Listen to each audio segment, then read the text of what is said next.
Police ने इस दौरान 50,000 रुपये लिए उनसे FIR काटने के लिए, क्योंकि वो बहुत बड़ा एहसान कर रही थी एक खातून के ऊपर। सो पुलिस का ये एहसान लेने के लिए उन्होंने उनको 50,000 रुपये दिए।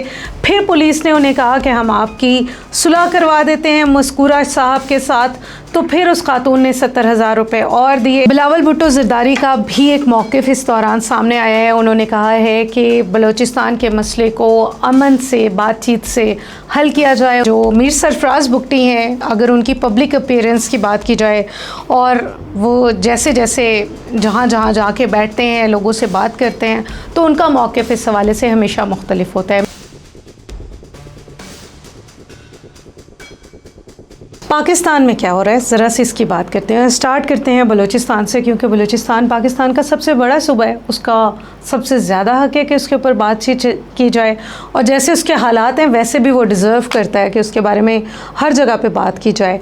तो पीपल्स पार्टी के जो चेयरमैन हैं बिलावल भुट्टो ज़रदारी, उनकी मुलाकात हुई है CM बलूचिस्तान से मीर सरफराज बुगटी से इन डिटेल इस्लामाबाद में होने वाली इस मुज़ाकरात के दौरान बहुत से मौज़ूआत ज़ेर बहस आए। ज़ियारत सानह में क्या हुआ है, इसके अलावा दीगर इलाकों में क्या हो रहा है, बलूचिस्तान में सिक्योरिटी के क्या हालात हैं, और इन तमाम चीज़ों के ऊपर उनको इन डिटेल ब्रीफिंग दी गई है। बिलावल भुट्टो ज़रदारी का भी एक मौक़िफ़ इस दौरान सामने आया है। उन्होंने कहा है कि बलूचिस्तान के मसले को अमन से, बातचीत से हल किया जाए। उन्होंने कहा है कि ऑल पार्टीज़ कॉन्फ्रेंस बुलाई जाए, बलूचिस्तान के तमाम स्टेक होल्डर्स को मिल बैठ कर अपने मसाइल हल कर लेने चाहिए। ताहम जो मीर सरफराज बुगटी हैं, अगर उनकी पब्लिक अपीयरेंस की बात की जाए और वो जैसे जैसे जहाँ जहाँ जाके बैठते हैं, लोगों से बात करते हैं, तो उनका मौक़िफ़ इस हवाले से हमेशा मुख्तलिफ होता है। मीर सरफराज बुगटी का ख़्याल है कि बलूचिस्तान के मसले का हल बातचीत में नहीं है, बल्कि इसको दूसरे तरीके से हल किया जाना चाहिए। ऑपरेशन ही इसका वाहिद हल है। लेकिन बलूचिस्तान में जो ऑपरेशंस का सिलसिला है वो हर हुकूमत में किसी न किसी टाइम पे चलता रहा है।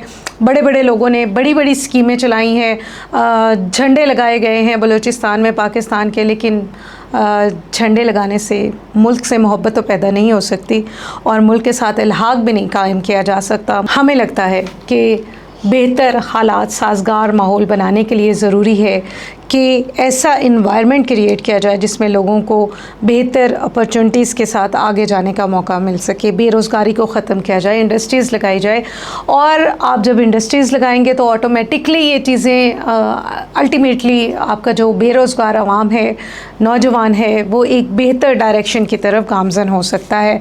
आगे चल के बात करते हैं पाकिस्तान में और क्या हो रहा है। मुल्तान के हवाले से आपने ख़बर सुनी होगी, एक ख़ातून जो कि अपनी ही रेप की दरख्वास्त लेकर पुलिस के पास आई।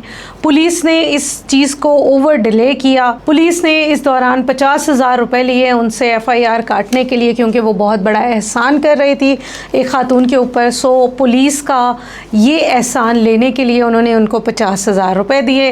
फिर पुलिस ने उन्हें कहा कि हम आपकी सुलह करवा देते हैं मज़कूरा साहब के साथ, तो फिर उस खातून ने 70,000 रुपये और दिए। तो जनाब, जो बंदा पहले आप लोगों के बकौल, I don't believe on it, still आप लोग ये कहते हैं कि इज़्ज़त लुटवा के आया हो, उससे आपने उसके पैसे भी लूट लिए, उसके बाद वो फिर से उसी शख्स के हाथों में जाकर यरगमाल बने, उसको जहर की गोलियां दे दी जाएं और उसे मार दिया जाए, और बाद में उसको मारने का जो रंग है वो ख़ुदकुशी का रंग दे दिया जाए। ऐसा पाकिस्तान में बहुत दफ़ा होता है और हम बार बार देखते हैं कि पाकिस्तान में ख़वातीन के हवाले से होने वाले क्राइम्स, या तो वो उनके ऊपर बात ही नहीं की जाती, या अगर कर ली जाए तो उनको दबाने की कोशिश की जाती है। इसी दबाने की कोशिश में हमारी बहुत सी ख़वातीन पुलिस तक जाती ही नहीं है ऐसे वाक़यात को लेकर। और इसके अलावा जो कुछ उनके बैकग्राउंड में चल रहा होता है, जो मोहब्बत के नाम पे ड्रामे रचाए जा रहे होते हैं और उन मोहब्बतों का अंजाम जैसे होता है, हम वो भी देखते रहते हैं। लेकिन सिचुएशन ये है कि पाकिस्तान में ख़वातीन बच्चों के साथ जो ज़्यादतियाँ हो रही हैं उनके नंबर इंक्रीज़ हो रहे हैं। वो हर दिन किसी न किसी नए अंजाम की तरफ जाती हुई हमें नज़र आ रही हैं। आप इस हवाले से क्या कहते हैं, कमेंट में ज़रूर बताइए।